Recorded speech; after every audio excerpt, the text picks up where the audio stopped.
Assalamualaikum warahmatullahi wabarakatuh.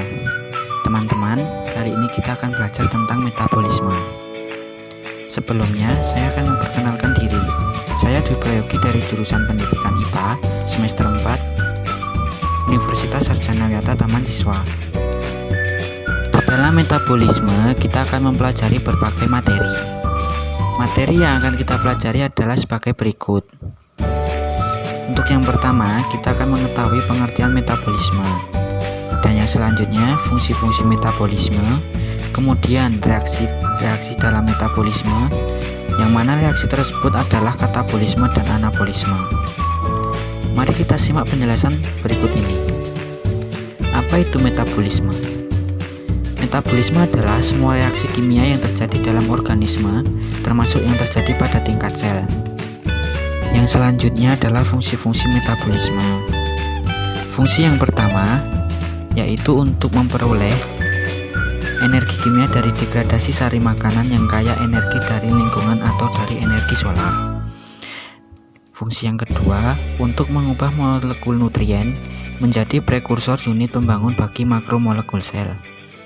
Fungsi yang ketiga untuk menggabungkan unit-unit pembangun ini menjadi protein, asam nukleat, lipida, polisakarida, dan komponen sel lain. Dan fungsi yang keempat yaitu untuk membentuk dan mendegradasi biomolekul yang diperlukan di dalam fungsi khusus sel. Nah, dalam metabolisme dibagi menjadi dua reaksi utama, yaitu katabolisme dan anabolisme. Dalam katabolisme kita akan belajar mengenai respirasi aerob dan respirasi anaerob. Sedangkan pada anabolisme kita akan belajar tentang reaksi terang dan reaksi gelap, di mana kedua reaksi tersebut tergabung dalam proses fotosintesis, dan untuk proses yang kedua dalam anabolisme adalah kemosintesis.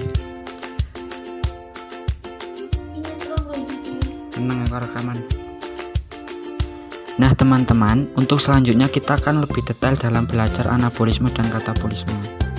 Untuk yang pertama, kita harus mengetahui pengertian dari keduanya, di mana anabolisme yaitu proses penyusunan senyawa kimia yang sederhana ke senyawa kimia atau molekul kompleks. Sedangkan katabolisme adalah reaksi pemecahan atau penguraian senyawa kompleks menjadi sederhana yang menghasilkan energi. Dalam proses katabolisme terjadi reaksi aerob dan reaksi anaerob. Reaksi aerob ini merupakan reaksi yang membutuhkan oksigen dan terjadi pada mitokondria. Dalam reaksi ini dibagi menjadi 4 tahap. Di antaranya yaitu yang pertama, tahap glikolisis. Tahap ini merupakan pengubahan molekul glukosa menjadi asam pirufat yang menghasilkan NADH dan ATP. Tahap ini terjadi di dalam sitoplasma. Tahap yang kedua yaitu dekarboksilasi oksidatif. Pada tahap ini dihasilkan asetil-CoA dari pengubahan asam pirufat dan terjadi di kristal mitokondria. Tahap yang selanjutnya yaitu siklus Krebs.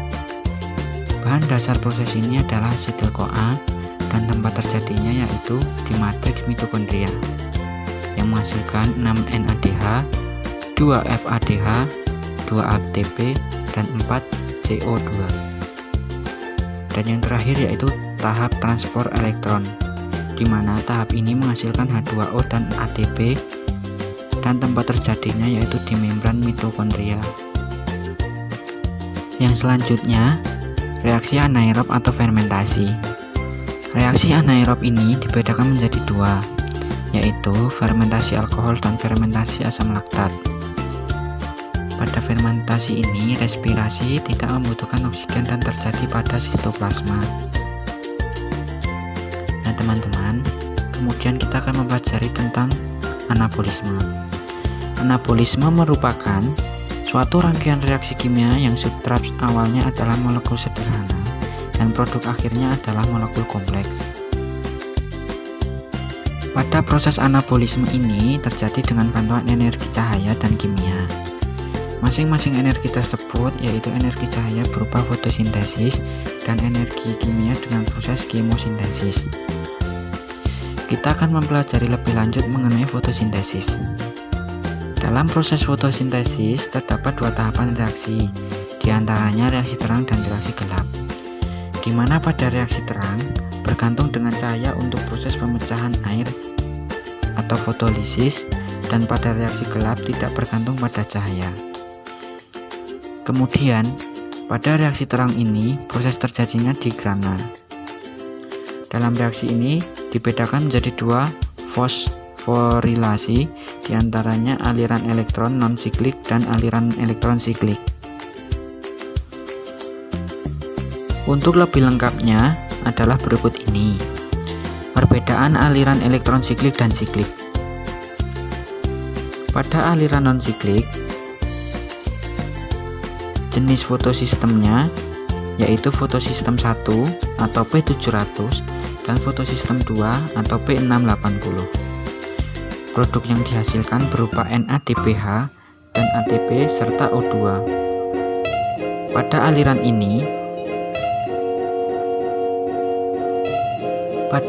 ini terjadi fotolisis air.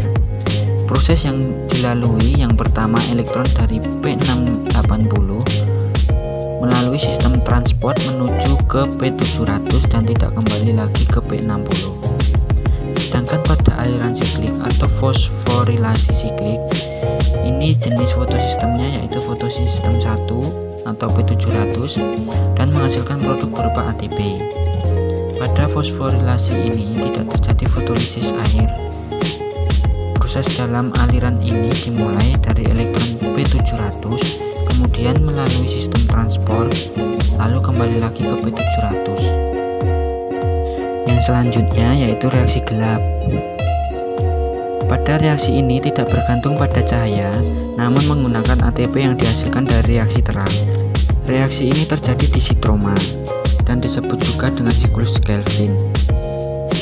Tahapan dalam siklus Kelvin terdiri dari 3 fase, yaitu fiksasi atau pengikatan CO2 melalui stomata.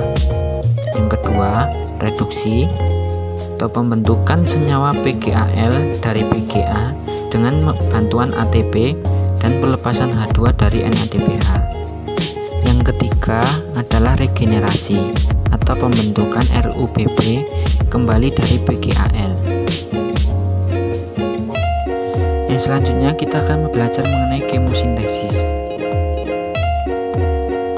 Kemosintesis adalah proses sintesis senyawa sederhana menjadi kompleks dengan bantuan energi kimia. Organisme yang melakukan kemosintesis adalah berupa bakteri. Bahan baku kemosintesis yaitu CO2 dan H2O, dan sumber energi kemosintesis yaitu zat kimia.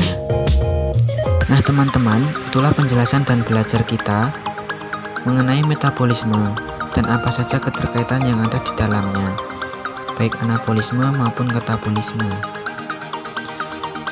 Terima kasih sudah menonton video saya dan semoga bermanfaat.